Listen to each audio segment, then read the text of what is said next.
Thank you so much for joining me. My name is Philip Mwangi. I am glad that you could make time to be able to watch my video. I'm bringing you yet another episode on my series that focuses on building lasting marriages. This particular day, I want us to talk about something that has quietly entered into every marriage and into every family. That is social media.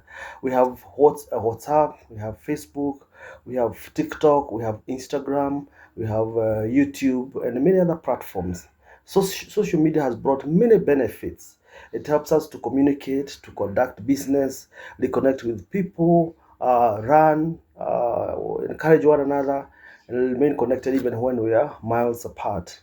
But there's another side that we need to confront honestly as far as social media is concerned and its impact in our relationship as family members and as couples. Social media can bring people closer together or gradually drive couples apart. A husband and wife can be sitting in the same room or in the same sofa but be emotionally miles apart. They are physically together, but each person is somewhere else mentally, scrolling, watching videos, chatting, liking, and commenting. Sometimes the biggest competitor for our spouse's attention is not another person, it is the smartphone in our hand. So the question is not simply, is social media good or bad? The more important question is, what place have we allowed social media to occupy in our marriage? Social media can steal quality time. One of the greatest casualties of social media is quality time. Marriage requires presence, not just physical presence, but emotional presence. There's a difference between saying, I'm here, and saying, I'm here with you. A couple can eat dinner together without really sharing a meal. Let me repeat that. A couple can eat dinner together without really sharing a meal. They can sit in the same room without communicating. They can lie in the same bed while each is absorbed in a different digital world. And sometimes couples go on dates but spend more time taking photographs and posting them than actually talking to each other. So let me ask the couples here, when was the last time you and your spouse put your phones away and simply talked? When is the last time you put your phones away and without phones, without the TV being on, without any distraction? When is the last time that you had a talk, a heart to heart talk without those distractions? And you're not talking about bills, you're not talking about children, you're not talking about your work, you're not talking about your problem, but just talked as a couple. Social media should never become so important that the person sitting beside us feels ignored. Paul says in 1 Corinthians chapter 6 and verse number 12, I will not be mastered by anything. There is a powerful principle for the digital age. If I cannot put my phone down long enough to have a meaningful conversation with my spouse, I need to ask myself, who is controlling who? Social media can create comparison and dissatisfaction. Another major problem is comparison. Social media gives us access to the highlight reels of people's lives. We see the beautiful holidays, we see expensive gifts, we see romantic dinners, we see flowers, we see anniversaries, we see beautiful homes, we see couples posting loving messages to each other, and then we look at our own marriage and think, oh, why doesn't my husband do that? Or why doesn't my wife look or behave like her? But here is the problem. You're comparing your everyday reality with someone else's carefully selected moments. You don't see their arguments, you don't see their financial struggles, you don't see their disappointments, you don't see what happens after the camera is switched off. The picture may be beautiful, but the reality behind the picture may be very different. So do not allow someone else's social media marriage to make you despise your real marriage. Water your own garden. Eh? Water your own garden. Your marriage does not have to look like someone else's marriage. It needs to become the marriage that God has called the two of you to build. Instead of asking, why is it my marriage like theirs? Ask, What can I do to make my marriage better? That is a much healthier question. Social media can open the door to emotional affairs. This is perhaps one of the most serious dangers. Many inappropriate relationships don't begin with the intention, I want to have an affair. They begin innocently. Somebody sends a message, you respond, you start chatting regularly, you discover that you have common interests, you begin sharing personal things, you start telling that person that you do, things that you don't tell your spouse.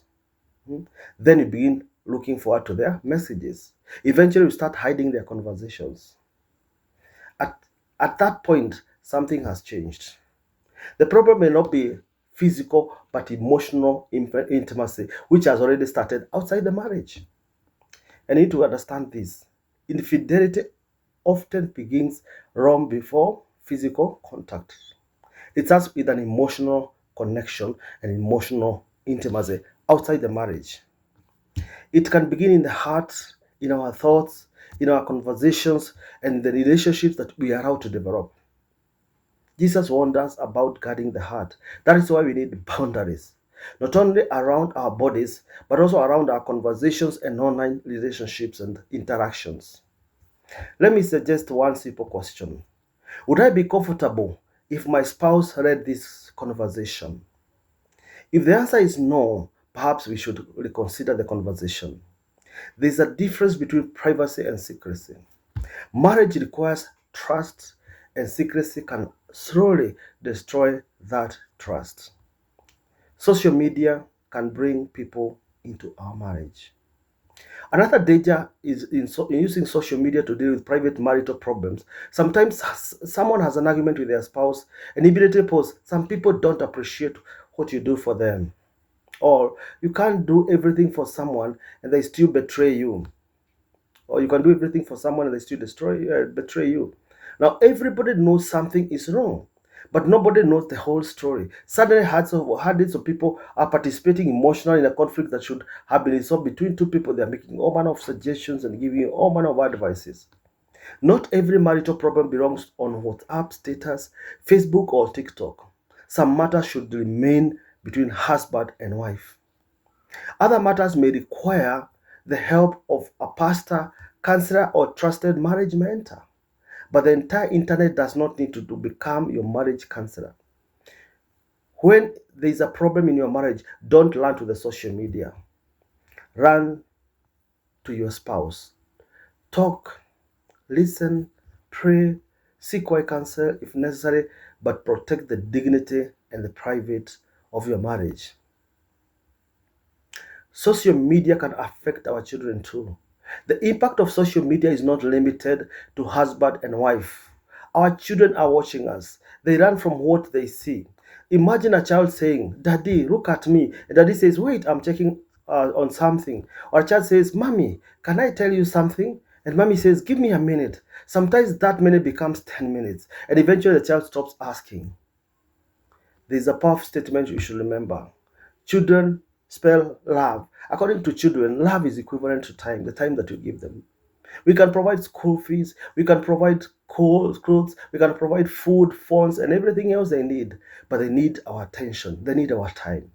Our children should not grow up believing that the phone is more important than they are. So sometimes the most spiritual thing a parent can do is simply to put the phone down and listen to the child.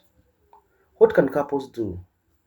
What is the solution? We should not simply complain about social media. We need to establish healthy boundaries.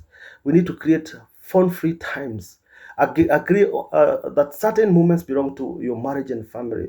During meals, during couple conversation, during dates, during family devotions, before going to sleep. Put the phones away. Look at each other. Talk. Listen. Connect. And protect your bedroom. The bedroom should not become an extension of the internet. Create space for the conversations, prayer, and affection and intimacy. You cannot go to the bedroom and each and every person now starts scrolling their phone, chatting, making comments, and liking messages and responding to all those messages.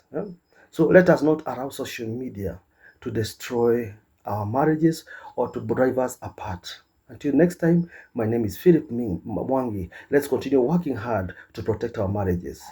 Bye bye.